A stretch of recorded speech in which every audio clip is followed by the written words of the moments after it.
I'm joined today with Marty Belisle. He is the maker of Marty's Christmas in Cold Lake, a big display, Christmas display at his residence. Marty, thanks for taking some time to talk to me today.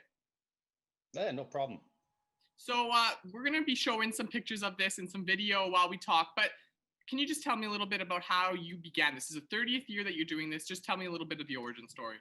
Yeah, correct. Yeah, it is 30 years. I guess a long time ago when I had my first daughter, I thought I might put up a few Christmas decorations for her first Christmas. So I hand built a nativity scene and put a few lights on it, and it turned out pretty good. So from there I said, oh, I can probably make this a little better. And year over year, I've just been adding and putting new stuff into the display. So this year, is there anything that's new, anything that's bigger, or is there a certain something kind of big that you want to highlight this year? I do make changes every year, and I do add to the display every year. I take some things out as they get a little older or tired, and recycle them over to my daughter and her husband have a display as well in Smoky Lake. So yeah, this year I have a couple of 4x8 pixel nets that I built, as well as added a whole bunch of RGB snowflakes into the display. So and a bunch of traditional type props I've added this year. So for people when they come by, what should they expect? You're going to expect something that you would see on the Great Christmas Light Fight, or that you would see on TV. I have a radio station. Basically, the front of the house is all smart lighting, RGB pixels that are programmed, sequenced to music.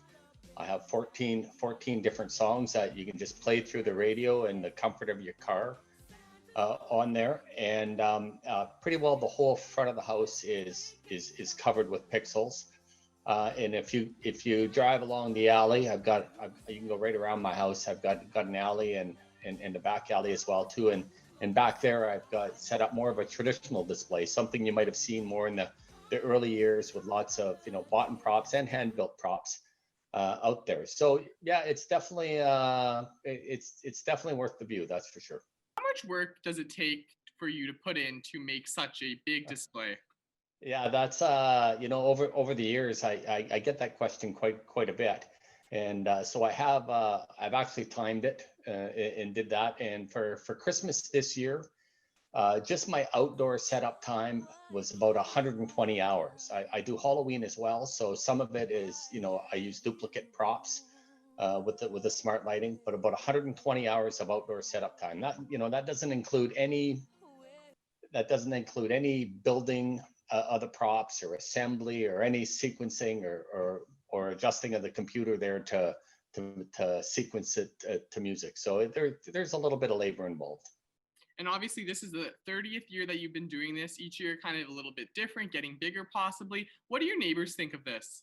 I've got great neighbors, like super neighbors. They're I ask them every year. I don't know, maybe they wouldn't say anything if they were concerned with it, but you know what, they've been tolerating it. And I am the longest person here on the block. I've been here the longest. I built my home here. I was one of the first homes in here, and most people in Cold Lake know that if they're going to move onto 19th Street, that they're going to probably have to deal with a little bit of my obsession. But no, for the most part, I'm super fortunate with my neighbors, and people that are coming to visit have been very good about not impeding on my neighbors' driveways or that sort of thing, because we do get a little bit of traffic. That's great. And for people who are interested in coming by and checking this out, people in the Cold Lake area, where are you located, and what are some kind of tips or some things that people should keep in mind when they're driving by? Well, I'm in Cold Lake North. They're at 602 19th Street. It's just basically off of the main highway as you come into the town to the left there.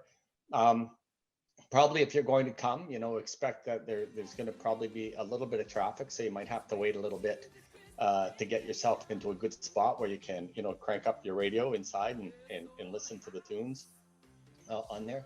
If I could ask, if anyone is coming to visit if they are going to crank up their tunes, keep their windows rolled up, because it can get, quite noisy if there's lots of people doing that. Quite a few people do, get out and walk around to the back, down the alley, and that sort of thing. And you just have to be very careful, because there is vehicles that can go by, and most importantly, especially this year, if you are going to get out and go around, look around there, wear a mask, make sure you social distance, only stay in the groups that you came with there. We don't want this to be we want this to be a COVID-free viewing, for something for people to do, especially at this time when we're pretty limited on those things.